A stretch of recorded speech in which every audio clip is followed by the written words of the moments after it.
Samantala, hingan natin ng paliwanag ang pagulang nararanasan natin simula pa kahapon. Kasama natin si April Enelio, live mula sa Pag-asa DOST.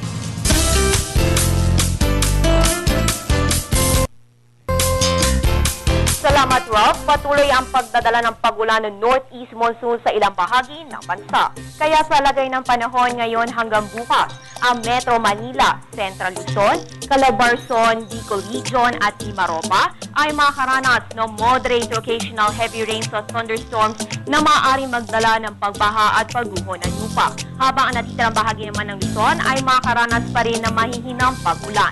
Dito sa Western Visayas, Zamboanga Peninsula, Sorsogon at ARMM ay makakaranas naman ng mahihina hanggang katamtamang pagulan o pagkidlat, pagkulog. At ang natitirang bahagi ng bansa ay makakaranas ng partly cloudy skies with isolated rain showers or thunderstorms. Ayon kay Pag-asa Weather Forecaster Alzar Aurelio, itong mga pag-ulan na naranasan natin sa Metro Manila ngayong araw ay dulot lamang ng northeast monsoon at hindi na sama ng panahon. Sa katunayan, wala naman anya silang namomonitor na low pressure area na nagbabanta sa ating Philippine Area of Responsibility hanggang sa weekend. Dagdag pa ni Alzar, magkakaroon tayo ng gradual improvement sa ating panahon dito sa Metro Manila bukas at makakaranas pa ng pagulan ang eastern section ng bansa, simula dito sa Cagayan Valley down to Davao Region. At dahil pa rin sa northeast monsoon, patuloy na nasa ilalim ng gale warning ang buong seaboards ng Luzon, pati ang seaboards ng Visayas, particularly sa eastern side. Kaya abiso ng Pag-asa, delikado ang paglalayag ng maliliit na sasakyang pandagat dahil sa maalon hanggang napakaalon na kondisyon ng karagatan. Samantala, para naman sa magiging lagay ng panahon sa linggo, na last day po ng 18th Clark Philippines Hot Air Balloon Fiesta, ayon kay Alzar, good weather naman dyan sa may Clark, magiging partly cloudy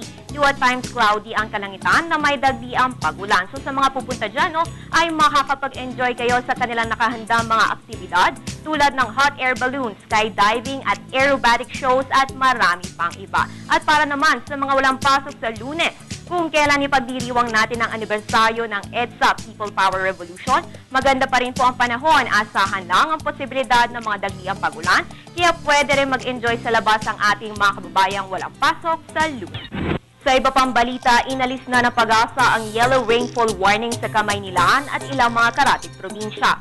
Ayon sa kanilang 5 p.m. update, light to moderate rains na lamang ang naranasan sa Pampanga at Zambales, habang intermittent light rains naman ang naranasan sa Metro Manila, Calabarzon, Bulacan at Bataan nitong mga nakalipas na oras. Ganun pa man, posible pa rin po makaranas ng mahihina hanggang katamtamang pagulan ang ilang lugar sa Kamaynilaan ngayong gabi. Kaya patuloy lang na mag-monitor sa lagay ng panahon, hatid sa inyo ng Panahon TV Express.